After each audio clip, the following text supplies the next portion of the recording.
Good morning slash afternoon slash evening, whenever and wherever you're watching this. Welcome to the podcast again. I'm your boy, the HOD of the PSP. Like, share, comment on the YouTube version, subscribe to the YouTube channel, enable notifications to receive all the updates from the podcast episodes and all of the content on the channel. Follow us on social media. I'm on Pitchside Pod on Instagram, SidePSP on Twitter, and of course, listen to the podcast on Spotify, Google Podcasts, or any other platform. Welcome to episode 84 of the show. Let's get into the action on Sunday, of course, so let's kick off straight away with the Premier League kicking off with Crystal Palace drawing goalless against Fulham, but that is not going to matter in any way, shape or form, really. Goalless draw expected in a game like this. We'll kick off, actually from Leicester versus Arsenal, quite the important game for the Foxes and for the Gunners, of course. An important victory for Arsenal. Leicester, with the slew of injuries that they had before the game, I think, didn't expect a lot from this game. The start was strong, I think, from Leicester. Yuri Tielemans got a goal as early as 6 minutes from a defensive mistake from Arsenal, but shambolic defensive attitude from Arsenal, really. Tielemans was running him behind, pretty much unmarked. Defenders were backing off him, and he finishes in the bottom corner, 1-0 for Leicester inside 6 minutes. But Leicester did what they seemingly usually do in the last couple of months now. They score a goal and then they sit deep in the back for no known reason. They sit deep in the back and they just start defending overall, and they just sit deep and block them and block the opponents, and that's it. They become passive a little bit. That's what happened, and when that happens, eventually you can see it goals even against Arsenal, who sometimes could be ineffective. David Luiz comes up with a good equaliser in the 39th minute. A penalty late on inside the last couple of minutes in the first half from Alexander Lacazette, scoring 2-1 lead for Arsenal. Then a third goal for Nicolas Pepe early on in the second half, and Arsenal managed to see the game off. And I think one of the best performances that Arsenal have put on in the Premier League this season, and this doesn't just come against anyone. It comes against Leicester side that have been great this season, and haven't exactly dropped as much as we expected. But maybe, just maybe, this result could be the start of the decline.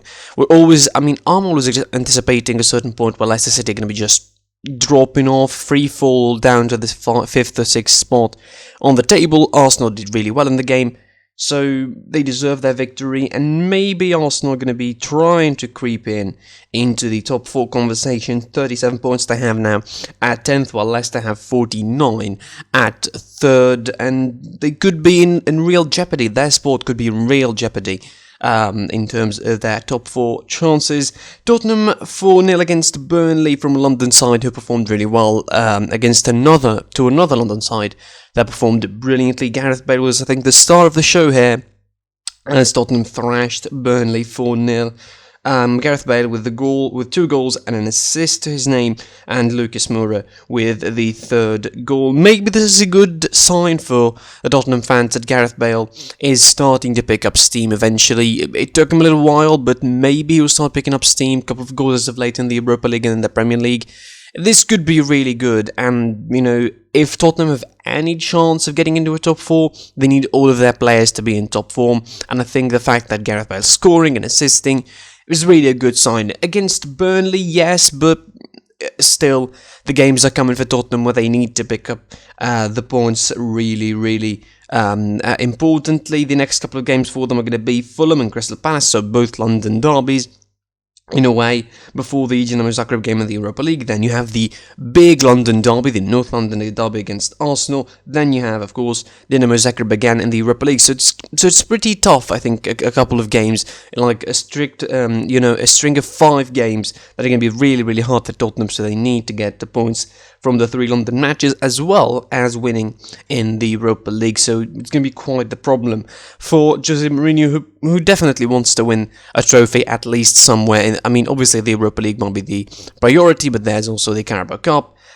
for him. Overall, it's a good win for Tottenham. It's an important win for them. Move up to 8th now with 39 points, and even them get themselves into a top 4 conversation. Of course, they still have one game in hand. Chelsea, Manchester United. I mean, I'm not going to say a lot more than what I said in the review. It was more enjoyable than the usual drill, but definitely not a great game overall. These big games are just disappointing this season. Chelsea, Man United, 0-0. Liverpool, Man United, 0-0. Chelsea, Tottenham, 0-0. Man United, Man City, 0-0. Man United, Arsenal, 0-0. I mean, it's just getting really, really bad. I mean, and there's a reason I think why Man United are involved in all of those kinds of boring games, almost the big top 6 kind of fixtures, because they're a side that just likes, I think, to sit deep and play on the counter in those kind of games, and they think we shouldn't be losing. We shouldn't be winning, but we shouldn't be losing as well. So that creates a whole weird dynamic when you try and talk about Manchester United.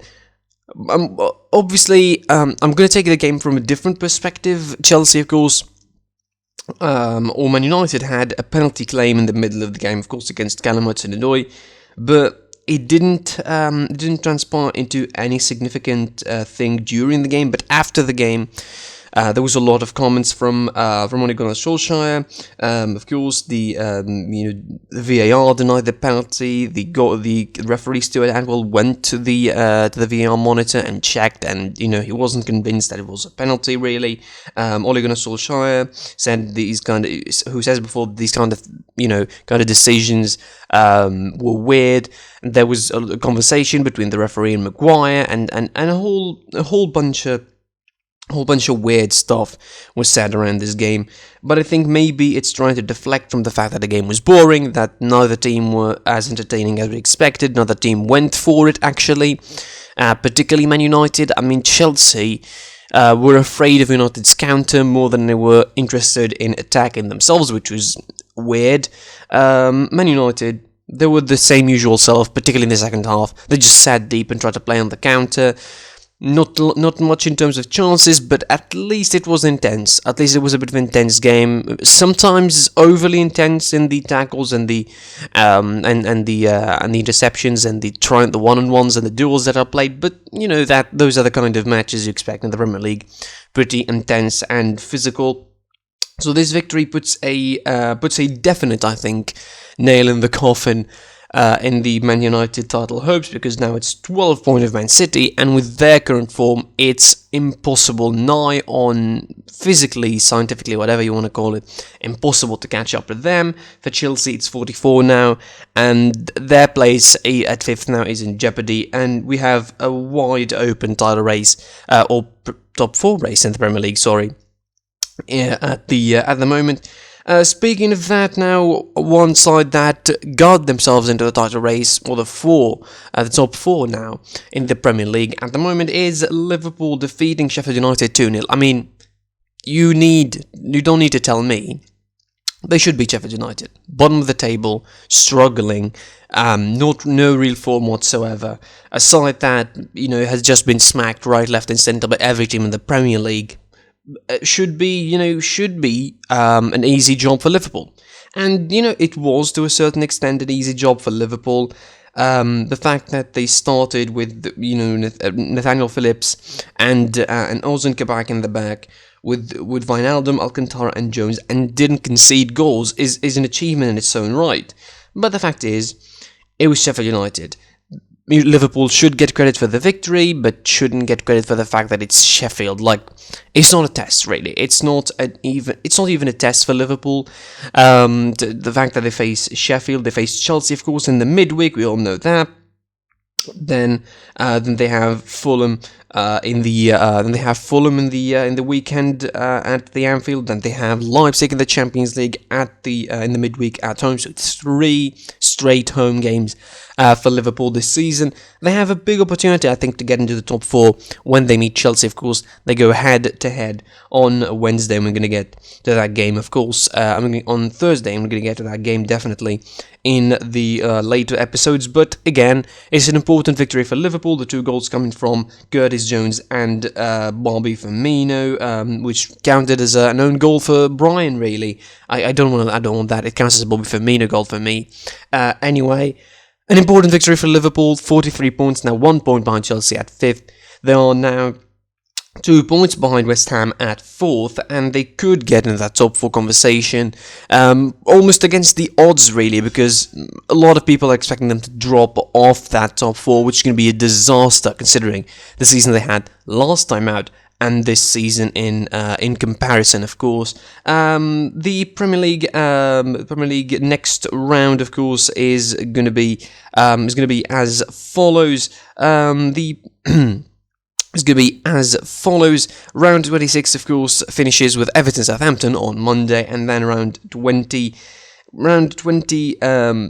for a reason is going to be starting to play before the round 27. That's of course because of the FA Cup commitments of some clubs. Man City are there, Leicester are there, Aston Villa, Crystal Palace, Manchester United, Everton of course. Man City will face Wolves, that's on Tuesday. Burnley face Leicester, Sheffield faces Aston Villa, Crystal Palace faces Man City, West Brom faces Everton. That is on Tuesday, Wednesday and Thursday, and of course from round 29 as well, there is Liverpool versus Chelsea on Thursday. Round 33, it's going to be Fulham, Tottenham. That's of course because Tottenham play the Carabao Cup on the 25th of April. That's going to be on Thursday. Quite a lot of Premier League to get into, and then of course the round 27 is going to be in the weekend properly with Burnley, Arsenal, Sheffield United, Southampton, Aston Villa, Wolves, Brighton, Leicester, West Brom, Newcastle, Liverpool, Fulham, Man City, Man United, of course the derby, Tottenham, Crystal Palace, Chelsea, Everton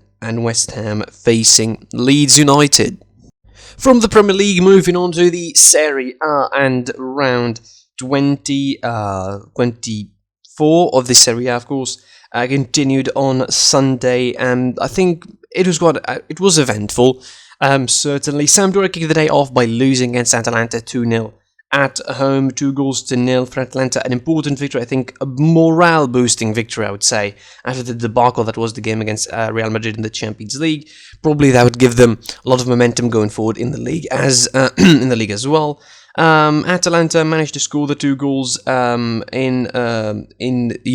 late on either half. Malinovsky scoring the opener inside 40 minutes of the first half, and 30 minutes into the second half, Ruben Gosens scores the second goal for Atalanta, making it 2-0 against Sampdoria. A really hard ground to go to, the Luigi Ferraris in Genoa. Sampdoria managed some good results there, but Atalanta went on, and they had, terrific performance and, a clean sheet to match as well in a hard stadium to play into. Atalanta, with this victory, of course, now go joint third with Juventus. Of course, they are below Juventus in terms of goal difference. Certainly, the fact is, they could get themselves into, they're now getting themselves into a top 4 conversation. I think this is more likely that Atalanta are going to be finishing in a 4th position, and they will be playing Champions League football next season, which is good because, they became quite familiar faces really in the Champions League pretty quickly. The next couple of fixtures for them are going to be interesting. They play Crotone at home, Inter away. That is going to be an interesting one to watch on next Monday. And then, of course, they face Spezia, so I expect them really to defeat Crotone and Spezia. We'll see how they come about against Inter, so it's going to be interesting to see what is going to be taking place in the midweek against Crotone before next Monday against Inter Milan. Of course, a side that is leading the race at the moment in the Serie A. Crotone lose to a 10-man Cagliari 2-0. I don't know what's about red cards really in the Serie A this weekend. Of course, Cagliari finished 10 men after the sending off of Lico Giannis in 75th minute, but the goals were already scored. Pavoletti in the 56th and João Pedro from the spot in the 60 minutes. And this victory doesn't really help Cagliari a lot. It only reduces the gap between them and Torino at 17th to 2 points. They're still in the relegation struggle, and the win came against a side like Crotone, who are fellow relegation strugglers. So it's expected, really. Speaking of Inter Milan, early on, Inter faced Genoa at home and they defeated them 3-0. Needless to say, Romelu Lukaku is just the most important player in that Inter squad at the moment. Scoring from the first chance they had, from the first kick of the ball that they have. Brilliant finish, by the way, on the right foot, which is unusual for Romelu Lukaku. I mean, he's grown into one of the most pivotal players in the Inter squad, if he's not already that. Him and Nicolo Barella as well. Antonio Conte seems to have a proper starting 11 now in his pocket. Of course, a couple of changes are made sometimes for rotation's sake, but usually it's the same 11 starting for Inter Milan. Perisic on the left, Hakimi on the right, Barella and Brozovic, with Eriksen now becoming more frequently starting for Inter, which is a good sign, I think, for him and for the Inter fans who wanted to see him.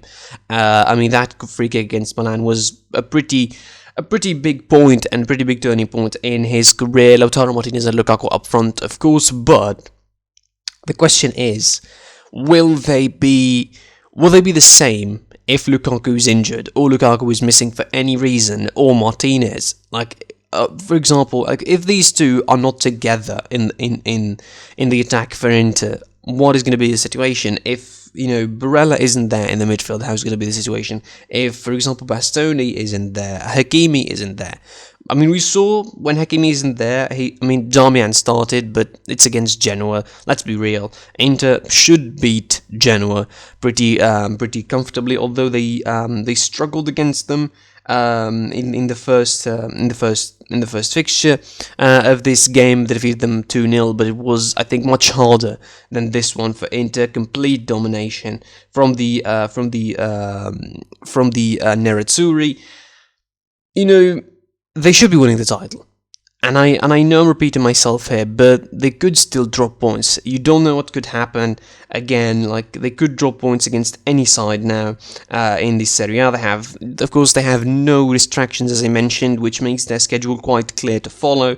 Parma in the midweek. They're going to be facing Atalanta in the weekend on Monday. Torino away from home. Sassuolo and Bologna. Quite the tricky encounters if you look at them from a difficulty level. They're quite a tricky encounters for Inter to play. I mean, probably if they managed 3 maybe or 2 wins out of the last, if they managed 3 wins at the next 5 fixtures, probably we will say that they would win the title definitely, and particularly with the results of the other clubs who keep tripping, I think, over their foot. 4 points ahead of AC Milan, which is a good gap to have at the top of the table, but certainly seem to be favourites at the moment to win, with Juventus' struggles. The last result against Verona, you don't expect them to do much. Antonio Conte has no excuses, as I mentioned every time I say that. Antonio Conte has no excuses to lose the title. It's his. The squad is fully fit at the moment. Nothing is hindering them. No European football whatsoever. If they don't win the title this season, I think he's going to be doomed for the rest of his career, because, it's his title. It's his race to win now. He's leading, and he shouldn't be losing it from this position. Udinese defeated Fiorentina 1-0. The goal came in later on from Nestorovski at the 86th minute. An important victory for the side from Udine, getting themselves a little bit up the table after they were, pretty close to the relegation zone a couple of weeks ago. Napoli 10-man defeating Benevento 2-0. Dries Mertens and Matteo Politano scoring the 2 goals for the side with the blue sky in the Diego Maradona Stadium. Koulibaly gets sent off in the 81st minute, so they're going to be missing him in the next encounter. An important victory for Napoli, certainly after a couple of weeks of serious distress in the ranks of Napoli, particularly after the European exit against Granada, the losses, the back-to-back against Atalanta and Granada, and there, one win in the last. It was one win in the last 5 in the Serie A, and it was against Juventus. I think, understandably, they still have a game in hand against them, so it would be interesting to see how they do in that. Napoli also have a couple of really tricky fixtures as well to look forward to. They have Sassuolo in the midweek, then Bologna, then AC Milan, then Juventus, then Roma, back to back in the next 5 games for Napoli, and those 3 games, Milan, Juventus and Roma, are going to be away from home. Of course, Juventus is the game in hand. They have rescheduled in the 17th of March. Napoli, of course, with this victory, move up to 6th with 43 points, right behind Roma, Atalanta, Juve, and AC Milan. It's going to be interesting to see how the top 4 race is going to be shaping in the Serie A as well, and in the main event of the night, AS Roma versus AC Milan. It was an incredible game, and AC Milan deserved their 2-1 victory against the capital side. They dominated, they played high in the first 20 minutes, really pinning Roma in the back. Playing all sorts of chances, missing. Pau Lopez making a couple of saves, really being the man of the match in the first half. He pulled some incredible saves to deny AC Milan the opportunities. 9 saves he pulled off in the first half, added to that 3 in the second half, 12 saves in general from Pau Lopez. Incredible performance from him. The goals, I think, coming on from the same side that both teams are playing on, the right-hand side of the defence, focusing on that, of course, because of the qualities they have on the left-hand side of their attacks, certainly. Overall, I'm not going to say more than what I said in the review of the game, so I'm just going to finish by saying AC Milan needed victory against Roma, bouncing back pretty well after the 2 losses back-to-back, particularly the one against Inter, which sounded like a killing blow, really, to their title opportunities. But 4 points now behind Inter. They could still go about their season well, but the big important news for them is going to be the fact that they might lose Zlatan Ibrahimovic, Rebic, and Çalhanoğlu for injury for the next couple of games, and that is not going to be a good sign, considering the next couple of games for AC Milan are Udinese and Verona in the league, which are tricky by their own right, and then you have Man United in the Europa League, back and forth, and between those you have a game against Napoli, as we mentioned for Napoli earlier. So it's going to be quite interesting to see if AC Milan lose those players, how they're going to be dealing with them, how it's going to be planning out for Stefano Pioli, what Stefano Pioli is going to be doing, how he's going to be managing his squad, really, at the moment. So it's going to be interesting again to see how they will do. The round 25 of the Serie A kicks off with Lazio facing Torino, Juventus facing Spezia, Sassuolo Napoli, AC Milan faces Udinese, Genoa Sampdoria, Cagliari Bologna, Fiorentina Roma, Atalanta Crotone, Benevento faces Verona, and Parma hosts Inter. To finish off, we're going to be going to talk about La Liga and the Bundesliga combined really pretty quickly. In La Liga, Celta Vigo defeated Valladolid 1-0, Cadiz defeated, or lost to Betis 1-0, Granada defeated Elche 2-1, straight off their European qualifications. That is quite interesting. They also they have Molde in the next round of the Europa League, so it should be quite interesting for Granada to go through to the quarterfinal. And, of course, the big game between Villarreal and Atletico Madrid. And this was back to basics for Atletico. This was, I think, getting back to normal somehow for Diego Simeone and his side, defending, and picking up their moments against Villarreal. The fact that the own goal came from the first goal was an own goal is an interesting point for Atletico Madrid, because it was coming at the time where Villarreal were mounting the pressure on them and really putting them into some serious danger in the defense. But again, I think they played to their strengths, and it was good performance from Atletico Madrid, because it was classic Diego Simeone, just trying to get the points, no matter if the start is going to be good or not. João Felix scoring the goal and celebrating by telling Diego Simeone potentially to shut up and just keep playing me, because he's been critical in some way of João Felix. He hasn't been playing a lot lately, but he is an important player, and it's going to be a big injustice if Diego Simeone doesn't play someone with the talent that João Felix has. He's an incredible player. Just play him where he usually plays, as a number 10, like as a second striker. Give him the free role to just roam around behind them and drop and just set the play up, and he's going to be incredible for you, Diego. It's just ridiculous how he doesn't play someone like Diego Simeone. Atletico Madrid back to their normal and back to the sort of normal drill at the moment. At the moment is 5 points ahead of Barcelona, of course 6 ahead of Real Madrid. Real Madrid face Real Sociedad today on Monday. There could be 3 points at the end of the day. It's going to be interesting to see how it's going to be how Real Madrid are going to be responding to that. Certainly with the derby in the weekend coming on for Atletico Madrid. The next fixture of the Serie A, of the Laliga, after the game between Sociedad and Real Madrid ends, of course, on Monday. Starts on Friday, Valencia faces Villarreal, Valladolid Getafe on Sunday, Elche Sevilla on Saturday as well, Cadiz Eibar, Osasuna face Barcelona, that's on Saturday, Huesca Celta Vigo on Sunday, Atletico Madrid Real Madrid, of course, the derby, Sociedad Levante, Atletico Bilbao Granada, and Betis Alaves next Monday, March the 8th. In the Bundesliga, pretty quickly, only 3 games took place, of course, in the round 23 of the Bundesliga. 3 games that were Union Berlin-Hoffenheim ended in a draw, 1-1. Union Berlin took the lead thanks to Max Kruse early on from a penalty in the 9th minute, but Schlotterbeck with an own goal gave the equaliser to Hoffenheim. Mainz losing to Augsburg at home 1-0. It was a howler from the goalkeeper, really, for Mainz from Zentner, a howler that was unbelievably giving Hahn the goal after the assist from Florian Lechner, who took the ball off him. 1-0 for Augsburg, and of course by Leverkusen in a game that they dominated, lose 2-1 to Freiburg. You know, it was unbelievable from them. They started the game pretty strong, really. They dominated, they had a lot of opportunities, and certainly they weren't up to task when it comes to defending. 2-1 it ended for them, and that pretty much, I think, sidelines them from talking about the top 4 chances in the Bundesliga at the moment. 5 points they stand from Eintracht Frankfurt at 4th, 2 of Borussia Dortmund. They could still do it, but it will need some serious back and form for Bayer Leverkusen. They haven't been their same self in 2021. As of late, they haven't been that good. Only 1 victory in the last in the last 9 matches in all competitions, including of course the Bundesliga and the Cup. They even were ousted from the Cup by Rot-Weiss Essen. It's really sad to see Bayer Leverkusen being in such a bad form.